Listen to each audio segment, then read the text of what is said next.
오늘 본문의 배경은 제자들과 유대인 그리고 많은 무리들을 보시고 예수님께서 산에 이렇게 올라가 앉으면서 말씀이 시작됩니다. 우리는 보통 산이라고 하면 어떤 생각이 드시죠? 높다, 그죠? 이런 생각이 듭니다. 이걸 상징성이라고 합니다. 낮은 건 산도 아니요. 네. 이렇게 생각할 수도 있겠죠. 오늘 본문에 나오는 산도 그렇습니다. 그리 높지 않아요.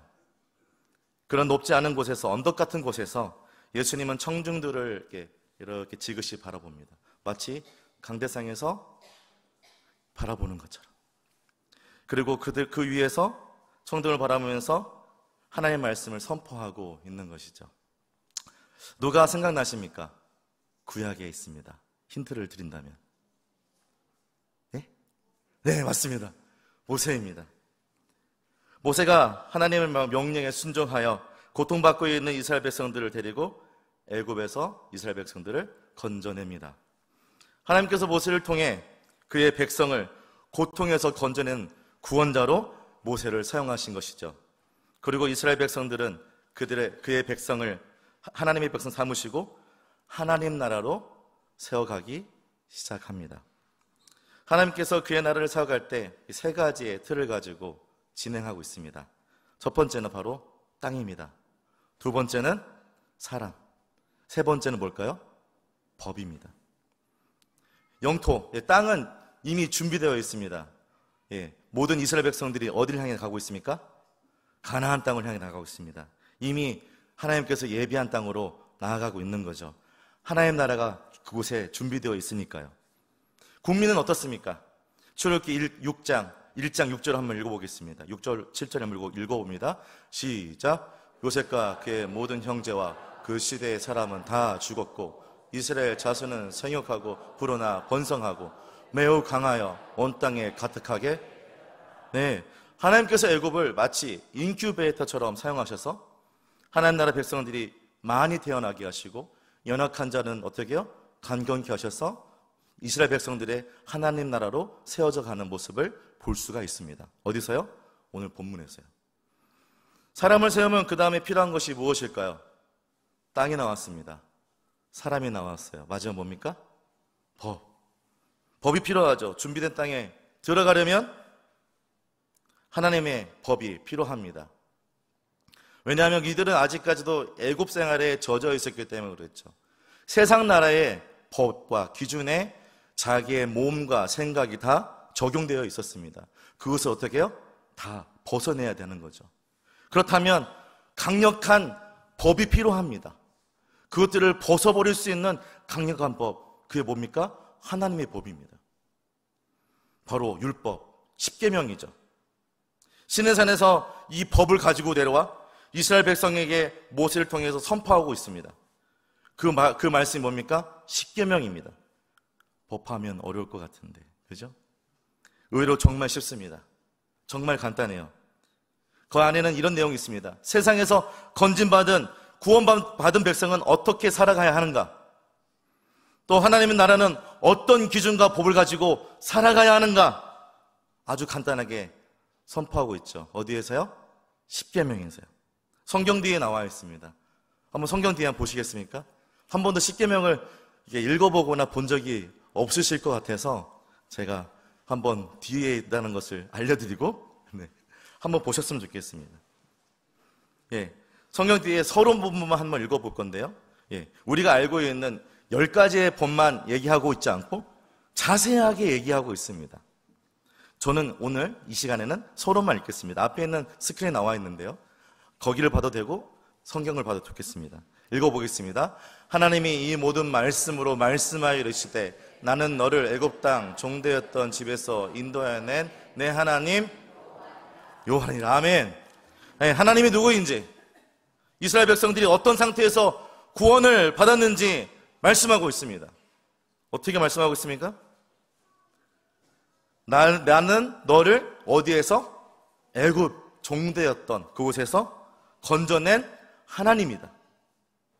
정확하게 누구인지, 너를 이끌어 구원한 자가 누구인지 이스라엘 백성들에게 알려주고 있습니다. 그리고 그들은 어떤 상태였습니까? 애굽의 구속되어 있는 상태였습니다. 그들을 건져내었다라고 정확하게 얘기하고 있습니다. 무슨 말입니까? 너희는 나의 백성이다. 그러면서 구원받은 백성의 삶의 기준에 대해서 쭉 십계명에서 말씀하고 있습니다. 이렇게 말씀하며 하나님의 백성들은 하나님의 예비한 땅, 젖과 꿀이 흐르는 땅으로 모세가 인도하게 되죠. 그러니 유대인들이 모세를 하나님이 세운 위대한 리더로 생각하는 것은 당연합니다. 왜요? 우리를 구원하였으니까. 그런데 지금 성경을 다시 돌아오면, 본문 돌아오면 지금 모세의 자리에 누가 서 있습니까? 예수님이 서 있습니다. 마태복음은 유대인들에게 선포하는 말씀입니다. 딱딱이 굳어져 있는 유대인들에게 마치 모세를 잘 알고 있는, 모세를 너무 잘 알고 있었습니다. 유대인들이 모세를 정말 잘 알고 있었고 정말 위대한 리더로 생각하고 있었죠. 그래서 어떻게 해요? 마치 모세처럼 내가 너희를 어떻게 하다? 하나님이 보내신 구원자다. 그러니 내 말을 들어라. 듣지 말아라. 들어라. 이걸 어떻게 해요? 상징성을 가지고 이야기하고 있는 거예요. 그러니 유대인들은 어떨까요? 알아듣기 쉬웠을 것입니다. 상징성을 보여주며 이 환경과 상황을 잘 이용하신 것이죠. 또 이런 것들을 잘 이용해서 설명한 예가 있습니다. 바로 비유입니다. 비유도 그 당시에 사람들이 잘 이해할 수 있도록 풀어놓은 것이죠. 예수는 여기서 멈추지 않고 그 구원받은 후손들이 어떻게 살아가야 되는지, 예수 믿은 사람들이 죄의 저주에서 어떻게 산소망으로 살아가야 되는지, 어떻게 살아가야 될지 그것들을 우리에게 삶의 원리로 그 다음부터 나타나고 있습니다. 오늘 본문 마태복음 5장 3절을 읽어보겠습니다. 시작. 심령이 가난한 자는 복이 있나니 천국이 그들의 것이다. 아멘. 심령이 가난해야 된다고 말씀하고 있습니다. 심령이 어떻게 해야 된다고요? 가난. 가난하다는 말을 원어로 살펴보니까 극빈자, 산산이 부선지은 자라고 나타나고 있더라고요. 극빈자로 가니까 뭐 다 가난해야 되냐? 아닙니다. 또 부자는 심령이 가난한 자가 될 수 없습니까? 아닙니다. 될 수 있습니다. 그런 말이 아닙니다. 심령이 가난하다는 뜻은 무엇이냐? 마음과 영혼이 가난해져서 자기가 할 수 있는 일이 아무것도 없음을 인정하는 사람이라는 것입니다. 할렐루야. 내가 살 수 있는 게 있다 없다? 없다. 우리는 보통 평범한 인생을 살거나 또 인생의 탄탄한 대로를 달릴 때 모든 일을 내가 한 것이라고 생각하고 그렇게 간주하며 살아가는 경우가 있습니다. 그러나 우리는 인정해야 합니다. 우리의 삶을 돌아보면 잊고 싶었던 기억들이 있다는 것이죠. 우리의 삶을 돌아보면 그 기억이 내 삶 구석 가운데 숨어 있다는 겁니다. 내 기억 가운데 숨어 있어요. 바로 내가 아무것도 할 수 없었던 그날, 내가 아무것도 할 수 없었던 그 시간이 기억 가운데, 내 삶 가운데 숨어 있다는 거예요. 그러나 그것을 덮고 마치 탄탄대로 가는 것처럼 우리가 살아가고 있다는 겁니다. 왜요? 그것을 어때요? 숨어져 있는 것을 오픈하면 어떻게 해요? 마음이 아프니까요. 나 지금 어떻게 해야지? 할 수 있는 게 아무것도 없는 그 순간이 있고, 때로는 상상으로 멀리 도망쳐보고 싶을 때가 있을까요? 없을까요? 있다는 것입니다. 누구나 두렵고 떨리는 마음이, 그리고 진정되지 않아 내 마음이 요동치는 시간이 있었다는 것입니다. 설교를 하는 지금도 저는 제 마음이 요동칩니다. 사람들이 이런 상태일 때 이런 말을 하더라고요. 나 포기할까? 왜 포기합니까? 왜 포기합니까? 내 등이 아무것도 할 수 없다는 이 순간을 피하고 싶었던 것이죠. 나 포기할까? 나 포기할까? 저도 이런 마음을 미국에서 가진 적이 있었습니다. 언어도 잘 안 됐어요. 또 나의 삶이 코너로 몰리니까 너무나 힘이 들었습니다.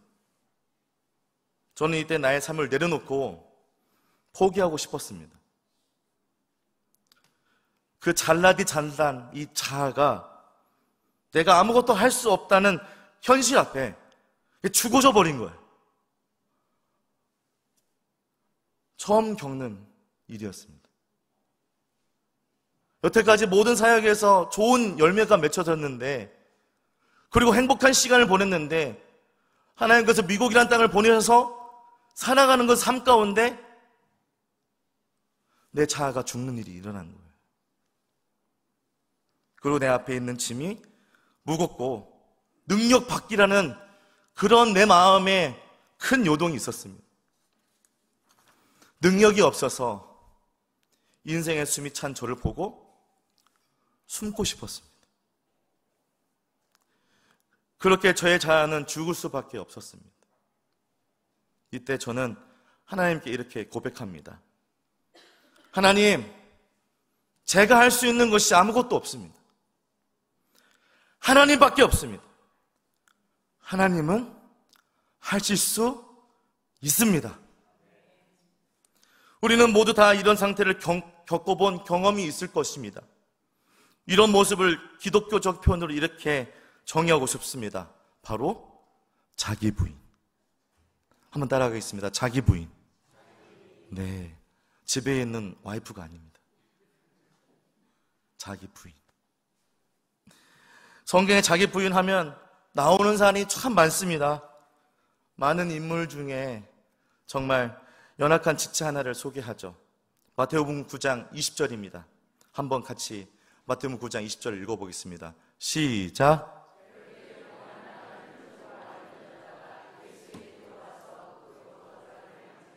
열두해 동안 혈루증을 앓는 여인이 있었습니다. 그 병에 걸려 힘들어하고 있죠. 이 당시 혈루증은 부정한 병이었습니다. 그래서 누군가 이 병에 걸리면 모든 사람들 앞에서 이렇게 외쳐야 합니다. 저는 부정한 사람입니다. 멀리 떨어지십시오. 다시 한번 말씀드립니다. 저는 부정한 사람입니다. 멀리 떨어지십시오. 거룩한 사람들, 정한 사람들이 거룩함을 유지하기 위해 연약한 자의 치부를 드러내야 하는 것이죠. 이 여인도 마찬가지입니다. 부끄럽기 때문에 숨어야 했던 이 삶이 모든 사람 앞에 드러나야만 했죠. 많은 피를 흘려서 육체적으로 많은 고통과 아픔을 겪고 있는데 삶의 의욕까지 꺾어버리는 순간을 경험하게 된 것입니다. 그때 당시 의술은 뛰어난 그런 기술이 있는 시대가 아닙니다.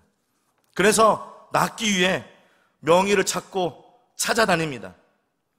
그래도 쉽게 고칠 수 있었을까요? 없었을까요? 없었습니다. 그녀가 할 수 있는 것은 아무것도 없었습니다. 그저 12년 동안, 몇 년 동안요? 12년 동안 유체적으로 아파하며 자기의 삶을 주고 살아야만 했습니다. 자아가 철저히 죽을 수밖에 없는 상태. 이때 주위에 누가 나타납니까? 예수님이 나타납니다. 이 여인은 자기가 들은 소문을 기억합니다. 예수님 만나면 기적 같은 일이 기적같이 일어난다. 예수님을 만나면 꿈 같은 일이 꿈같이 일어난다. 예수님이 지나간 자리에 소망이 가득하다는 소리를 이 여인이 듣게 됩니다. 한번 따라하겠습니다. 예수님을 만나면 기적 같은 일이 기적같이 일어나고, 예수님을 만나면 꿈 같은 일이 꿈같이 일어난다. 아멘. 맞습니다. 이렇게 이런 삶에 있는 모든 사람들이 소망을 얻게 되는 거죠. 그리고 이런 다짐을 합니다. 나 그분을 만나리라. 부정한 여인에도 불구하고 용기를 냅니다. 이전과 다른 마음. 철저히 부서진 자기 자아 속에 사람들에게 맞아 죽을 각오를 하고 힘있게 나아갑니다. 못 고치면 어떡하지? 이런 생각조차 하지 않았습니다. 그저 예수님만 만나면 된다는 거예요. 여기서 저와 성도님들에게 묻고 싶은 질문이 하나 있습니다. 하나님의 백성은 내가 아무것도 할 수 없는 상태일 때 무엇을 해야 합니까? 어려운 질문입니까? 하나님께 나아가야 되죠. 하나님께 나아가야 됩니다. 작정 기도를 하고 금식 기도를 하면서 마음이 낮아진 상태로 온전히 하나님만 바라보며 나아가야 되는 거죠. 이런 상태를 심령이 가난한 상태라고 말합니다. 본문의 원문을 다시 살펴보니까 원문을 보니까 추정할 단어가 있더라고요. 한번 열어보십시오. 네, 한번 읽어볼까요? 오, 복되도다 심령 가난한 자는. 이렇게 바뀌더라고요. 심령이 가난한 자는 복이 있나니 천국이 저희의 것이다. 이렇게 해야 되는데 복 있는 단어가 오, 복되도다 이렇게 얘기하고 있더라고요. 그래서 제가 처음 한번 복이 무엇인가 한번 생각해 봤어요. 이 복이 무엇일까요? 세상의 물질, 이것을 말하는 것일까요? 저도 목사이지만 돈 참 좋아합니다. 죄송합니다. 돈이 있으니까 4명이나 식구를 먹여 살릴 수 있겠더라고요. 저도 많았으면 좋겠습니다. 하나님께서 주신, 그러나 이 복은 하나님께서 주신 구원을 말합니다. 할렐루야. 이것만큼 큰 복이 어디 있겠습니까? 그래서 3절에 이 복을 구원이라는 표현으로 수용해서 3절을 이렇게 번역할 수 있겠습니다. 한번 읽어보겠습니다. 시작.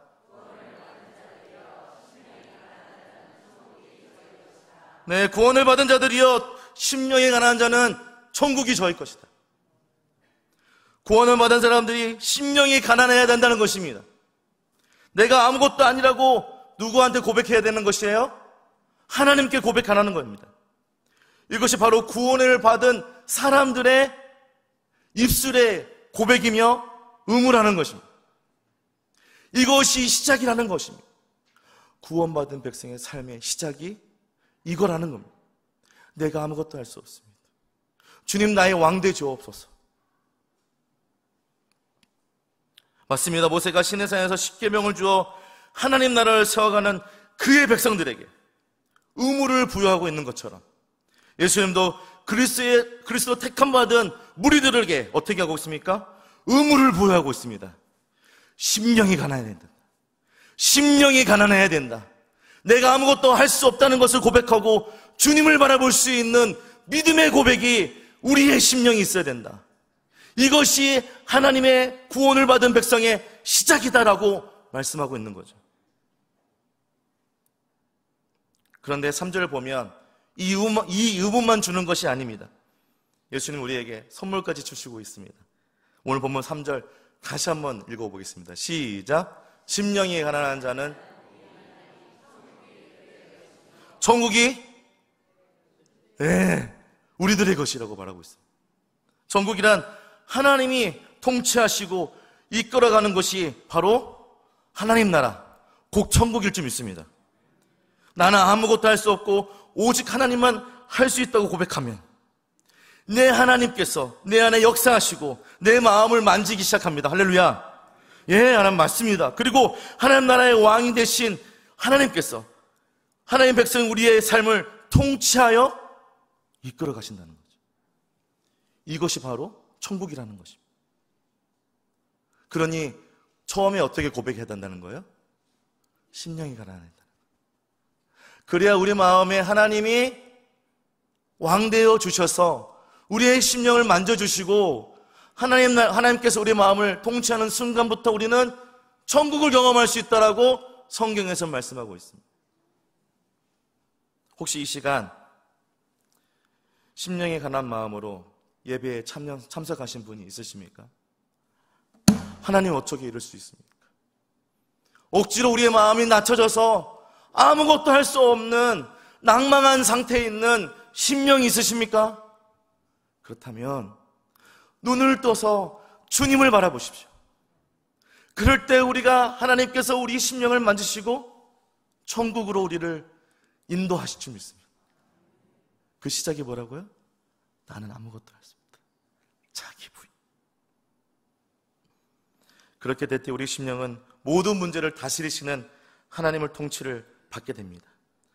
하나님의 뜻과 계획대로 우리의 삶은 천국을 경험하게 되죠. 저는 천국을 경험하신 분을 보았습니다. 물 한 잔 잠깐 마시겠습니다. 바로 저희 부모님입니다. 자식이 부모를 따라갈 수 없습니다. 사랑도 헌신도 그 어느 것도 쫓아갈 수 없습니다. 신앙도 마찬가지더라고요. 오늘 말씀이 가난한 심령을 부모님 안에서 보았습니다. 기도하는 그 모습에서 보았다는 거죠. 어린 날을 데리고 교회에 데려갑니다. 그리고 기도하시는데 기도 소리를 들을 수밖에 없는 환경이죠. 조용합니다. 저와 어머니 단둘밖에 없기 때문에 안 들을 수가 없어요. 그런데 맨날 듣는 기도 소리 중에 하나가 뭐였냐면 하나님밖에 없습니다. 하나님만이 할 수 있습니다. 눈물, 콧물 있는 거 없는 거 다 흘리십니다. 기도가 끝나면 다시 웃으시면서 열심히 삶을 살아내시더라고요. 그런데 재밌는 것은 그 기도 이후에 힘든 상황이 달라진 게 없었다는 겁니다. 기도를 열심히 하면 달라져야 되는데 저는 저희 어머니 믿음이 약한 줄 알았어요. 기도하면 바로 나타나야 능력이 있는 종 아니겠습니까? 능력이 있는 사람 아니겠어요? 근데 아무것도 변함이 없는 거예요. 빛에 쪼달리고 빛도 초근하는 전화가 오는 그런 안타까운 환경에 처해 있었던 거죠. 그런데 미국에 가서 제가 심령에 가난해졌다고 말씀드렸잖아요. 저도 모르게 부모님의 기도가 생각나더라고요. 왠지 약했던 그 기도가 언제부터인지 제 마음에 이렇게 새겨진 거예요. 하나, 둘, 세 개씩. 하나님밖에 없다는 그 기도, 하나님만 하실 수 있다는 그 기도, 상황은 하나도 달라진 게 없는데도 자기를 부인하며 심령이 가난한 상태로 하나님 앞에 나아간 그 기도가 제 마음과 생각에 떠오르더라고요. 그러자 나의 심령 가운데 부모님이 통치하신 하나님이 제 안에 들어오기 시작합니다. 나의 부모님 심령을 통치하셨던 그 하나님이 저의 마음에 들어오셔서 일하기 시작하시더라고요. 마태복음 13장 33절 한번 읽어보겠습니다. 시작. 또 비유로 말씀하시되 천국은 마치 여자가 가로 서말 속에 부풀게 한. 아멘. 부모님의 가난한 심령 가운데 그 천국이 제 마음에 전염되었습니다. 부모님 앞에 임하신 하나님의 통치가, 그 하나님 나라가 제 안에 임하게 된 것입니다. 사랑하는 성도님들, 또 부모님들, 기도의 소리를 작게 하지 마십시오. 우리가 기도하고 기도할수록 우리의 자녀들은 우리의 기도 소리를 듣고 마음에 새기게 됩니다. 우리가 약하다고 고백할 때 우리의 부끄러움이 그들한테 전가되는 것이 아니라 우리가 약하다고 고백하는 이 입술이 그들의 심령 가운데 하나님이 누구인지, 예수님이 누구인지, 성령님이 누구인지를 깨닫게 하는 마음을 준다는 겁니다. 누룩처럼. 부끄러워하지 마십시오. 기도 소리를 낮추지 마십시오. 기도 소리를 크게 하십시오. 우리 자녀들이 들을 수 있도록. 그리고 함께 손을 잡고 나갈 때 우리 자녀들과 우리는 천국이 함께 나아갈 수 있게 될 줄 믿습니다. 심령이 가난한 자는 복이 있나니 천국이